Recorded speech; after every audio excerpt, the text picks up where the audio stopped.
क्या पश्चिम बंगाल भारत का हिस्सा है या खुद को नया मुल्क मान चुका है? जब बंगाल की मुख्यमंत्री कहती हैं कि पश्चिम बंगाल में वक्फ कानून लागू नहीं होंगे, तब सवाल उठते हैं कि क्या ममता बनर्जी का फैसला संविधान के खिलाफ बगावत है या सिर्फ 30% मुस्लिम आबादी को खुश करने की एक नई चाल है। सवाल ये भी है कि क्या पश्चिम बंगाल में भारत का नहीं बल्कि ममता सरकार का संविधान चलता है। ममता बनर्जी का बयान सिर्फ वक्फ कानून का मुद्दा नहीं है, ये संविधान और देश की अखंडता की परीक्षा है जिसे ममता सरकार खंड खंड करने की कोशिश कर रही है। तो क्या एक स्टेट के पास ये अधिकार होता है कि वो संसद से पास कानून को भी नामंजूर कर दे? क्या संविधान उसे अधिकार देता है कि सिर्फ तुष्टीकरण की पॉलिटिक्स के लिए देश के संविधान को ही मानने से इनकार कर दे?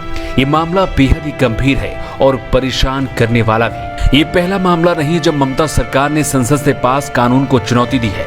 इससे पहले सीए और एनआरसी जैसे कानूनों को पश्चिम बंगाल में लागू करने से मना कर चुकी है। ममता बनर्जी ने तब कहा था कि दोनों कानून मुस्लिम विरोधी हैं और बंगाल में इन्हें लागू नहीं होने देंगे। उन्होंने इन कानूनों के खिलाफ कई बार रैलियां की और सुप्रीम कोर्ट में भी इसे चुनौती दी। लेकिन अब एक बार फिर से ममता सरकार ने संसद के पास कानूनों को चुनौती दी है और उन्हें पश्चिम बंगाल में न लागू करने की धमकी दे रही है। वैसे तो वक्फ कानून संसद से पास होकर संविधान बन चुका है, लेकिन अभी भी देश में इसके खिलाफ आग सुलगाई जा रही है। फिर चाहे ममता बनर्जी हो, राहुल गांधी हो या फिर अखिलेश यादव, सभी इस कानून को संविधान विरोधी कह रहे हैं। लेकिन ममता बनर्जी तो इन सभी से 2 कदम आगे ही निकल गई।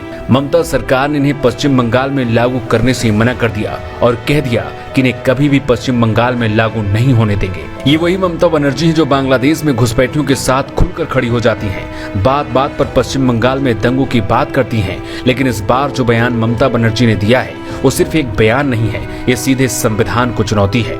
ये विवाद सिर्फ धर्म या राजनीति का नहीं है, ये लड़ाई है करोड़ों की वक्फ संपत्तियों की, संविधान की मर्यादा की और भारत की अखंडता की। ममता सरकार के इस बयान के बाद इस बात की बहस तेज हो चुकी है कि क्या राज्य को अधिकार होता है कि वो केंद्र के बनाए कानूनों को ठुकरा दे या फिर अपने राज्य में उन्हें लागू करने से मना कर दे। भारत का संविधान ये कहता है कि संसद द्वारा पारित केंद्रीय कानून देश के हर हिस्से में लागू होगा।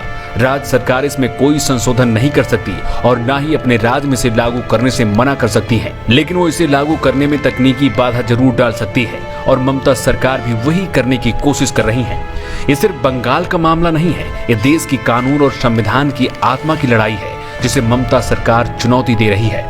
अगर इस कानून को ममता सरकार पश्चिम बंगाल में नहीं लागू करती है तो ये मामला सुप्रीम कोर्ट तक जाएगा और इसे संविधान के अपमान के तौर पर देखा जा सकता है, क्योंकि जिस कानून को रोकने का आपके पास अधिकार ही नहीं है उसे आप सिर्फ तुष्टीकरण के लिए कैसे रोक सकते हैं। ममता बनर्जी के बयान भले ही आपको एक बयान लग रहा हो, लेकिन असल में संविधान के लिए एक बहुत बड़े खतरे की घंटी है जिसे बड़ी ही गंभीरता से लेना चाहिए। भले ही ममता सरकार इस कानून को रोक ना पाए, लेकिन मुश्किल जरूर खड़ी कर सकती है जो भारत की संघीय ढांचे के लिए बेहद ही खतरनाक है। वैसे ममता बनर्जी के इस बयान को लेकर आप क्या कहना चाहेंगे? आप अपनी राय कमेंट बॉक्स में लिखकर हमें बता सकते हैं।